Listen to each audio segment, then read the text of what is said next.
নমস্কার বন্ধুরা, সুপর্ণা রান্নাঘরে সবাইকে স্বাগত। চলে এসেছি আবারও একটা নতুন রেসিপি নিয়ে আপনাদের সামনে। এখন পটলেরই সময়, তাই পটলের একটি নিরামিষ পদ রান্না করব, যার নাম পটল মহারানী। খেতে কিন্তু ভীষণই সুস্বাদু হয়।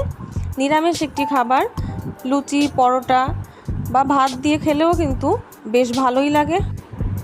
চলুন তাহলে দেখে নেওয়া যাক আমার আজকের এই রেসিপিটি। তার জন্য এখানে আমি 500 গ্রাম পটল নিয়েছি। পটলগুলোকে অল্প অল্প খোসা ছাড়িয়ে সাইড দিয়ে একটু করে কেটে নিয়েছি, যাতে এর ভেতরে খুব ভালো করে লবণটা ঢুকে যায়। এইভাবে আমি পটলগুলোকে কেটে নিয়েছি। এবার এর মধ্যে সামান্য একটু লবণ দিয়ে পটলগুলোকে মাখিয়ে সাইডে আমি সরিয়ে রাখবো। মাখিয়ে নেওয়া হয়ে গেলে এবার গ্যাসের উপরে বসিয়ে দেবো একটা প্যান। একটা ভাজা মশলা করে নেব। তার জন্য এখানে আমি 1 চামচ ধনে, 1 চামচ গোটা জিরে, 1 চামচ মৌরি, 1 টুকরো দারচিনি, 2টো এলাচ দিয়ে ড্রাই রোস্ট করে নেব। খুব বেশি ভাজবো না, মোটামুটি ভাজলেই হবে। মশলাটা ভাজতে 10 থেকে 15 সেকেন্ড সময় লাগবে, তার বেশি লাগার কথা না। মোটামুটি যখন এরকম ভাজা হয়ে যাবে তখন আমি মশলাটা একটা বাটিতে নামিয়ে রাখছি। এটা ঠান্ডা হওয়ার পরে গুঁড়ো করে নেব। আর কি মশলা লাগছে চলুন সেগুলোও দেখে নেওয়া যাক। এখানে আমি 10টা আমন্ড নিয়েছি। আমন্ডটা আমি ভিজিয়ে রেখে খোসাটা ছাড়িয়ে নিয়েছি।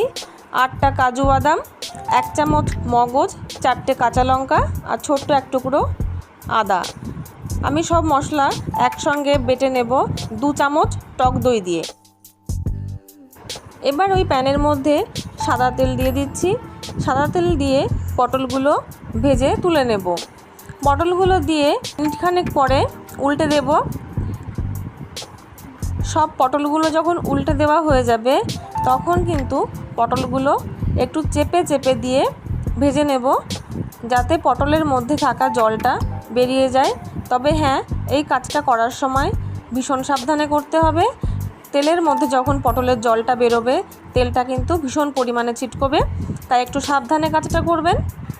এইভাবে অল্প অল্প করে আমি চেপে দিয়ে 2 সাইডটা ভালো করে ভেজে নেব। সব পটলগুলো ভাজা হয়ে গেলে আমি তুলে নিচ্ছি।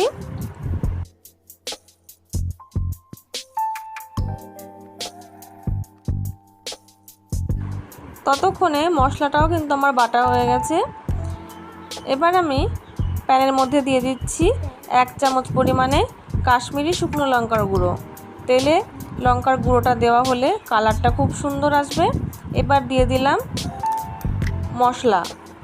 মশলা দিয়ে লো ফ্লেমে কিন্তু কষিয়ে নেব, কারণ এর মধ্যে দই দেওয়া আছে। হাই ফ্লেমে রাখলে দইটা কিন্তু কেটে ছানা হয়ে যাবে।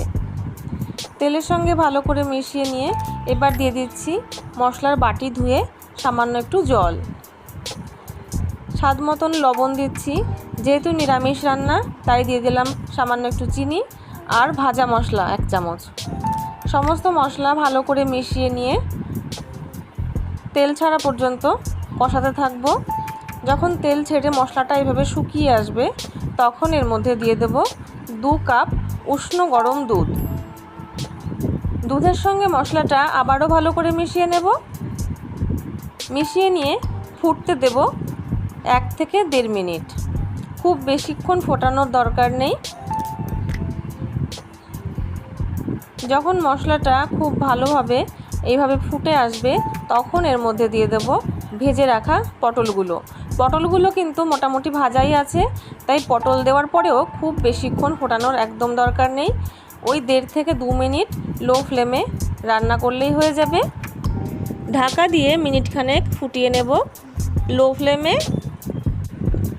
1 মিনিট পরে আমি ঢাকাটা খুলে নিচ্ছি। দেখুন গ্রেভিটা কিন্তু অনেকটাই ঘন হয়ে এসেছে। এবার পটলগুলোকে আমি একবার উল্টে দেব। উল্টে দিয়ে আর একটু সময় যদি ফুটিয়ে নিই তাহলে কিন্তু পটল থেকে একদম তেল ছেড়ে দেবে। এবার এর মধ্যে দিয়ে দেব ভাজা মশলা আরও 1 চামচ। ভাজা মশলা দিয়ে পটলগুলো উল্টে পাল্টে ভালো করে মিশিয়ে নেব।